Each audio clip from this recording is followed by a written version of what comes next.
Bonjour, donc voici le petit texte que je vous propose aujourd'hui. N'hésitez pas à appuyer sur pause le temps de votre méditation et ensuite vous pouvez poursuivre si vous le souhaitez la lecture de la vidéo pour écouter ce que ce texte m'a inspiré à moi. Mais vraiment, ce n'est pas une obligation, sentez-vous absolument libre. Le plus important, c'est vraiment ce que le texte vous dit à vous. Et si justement vous souhaitez partager, mais là non plus ce n'est pas une obligation, faites-le en toute liberté si vous le désirez. Donc si vous souhaitez partager ce que le texte vous a inspiré, n'hésitez pas à le faire en commentaire. C'est vraiment toujours inspirant de voir à quel point l'Évangile parle à chacun de manière très personnelle. Donc n'hésitez pas. Bonne méditation! Alors, en ce qui me concerne, il y a plusieurs choses qui m'ont interpellée dans cet extrait d'Évangile. D'abord, la première, c'est que on a affaire à un chef de synagogue qui se prosterne devant Jésus.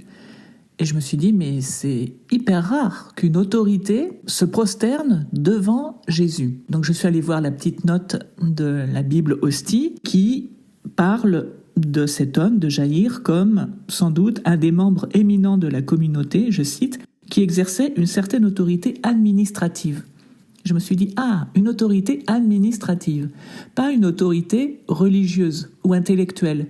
Parce que si on réfléchit bien, dans l'Évangile, les autorités religieuses, les autorités intellectuelles, ceux qui sont censés savoir comment sera le Messie, qui est le Messie à force de scruter les Écritures, il n'y en a pas un qui se prosterne devant Jésus. Et au contraire, c'est eux qui vont le conduire à la croix. Donc là, le contraste était assez étonnant de voir ce chef de synagogue se prosterner devant Jésus.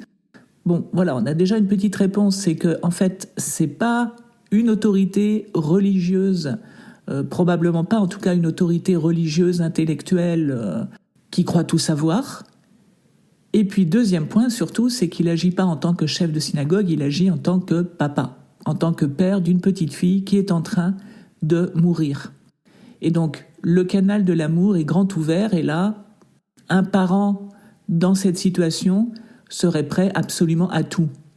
Alors, en plus, on voit que visiblement, c'est un homme humble, qui fait preuve d'humilité en se prosternant devant Jésus, et puis qui a une grande confiance en Jésus, puisqu'il ne dit pas « Est-ce que tu penses que tu pourrais guérir ma petite fille ?»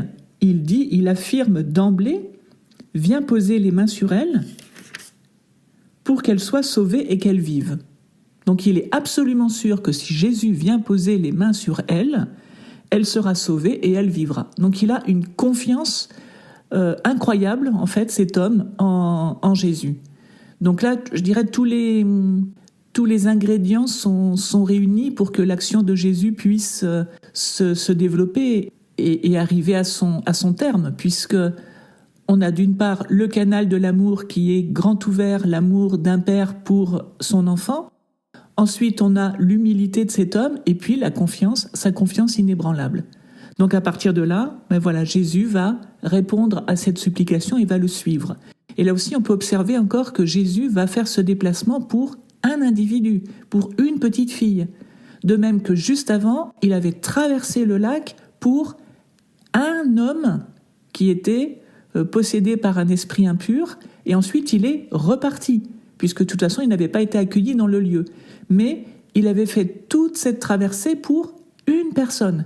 Et là encore, on voit Jésus entouré d'une foule nombreuse.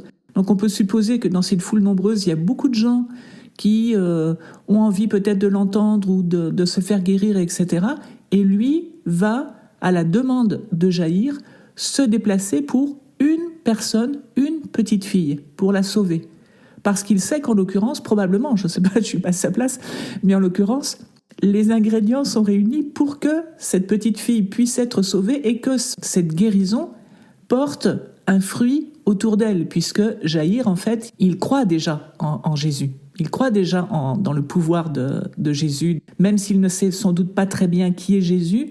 N'empêche qu'il croit en lui, qu'il a confiance en lui, qu'il reconnaît sa grandeur, et donc potentiellement, il est prêt à reconnaître Jésus comme le Messie. Donc là, on a plusieurs éléments qui peuvent chacun d'entre nous, dans notre vie, dans notre relation à Jésus, nous inspirer. C'est d'abord l'amour au-delà des étiquettes. Il ne vient pas en tant que chef de synagogue, il vient en tant que papa aimant sa petite fille. Donc l'amour au-delà de toutes les étiquettes, au-delà de tout savoir, au-delà de tout raisonnement. Et puis l'humilité et la confiance absolue en Jésus. Et ensuite le reste Jésus l'opère.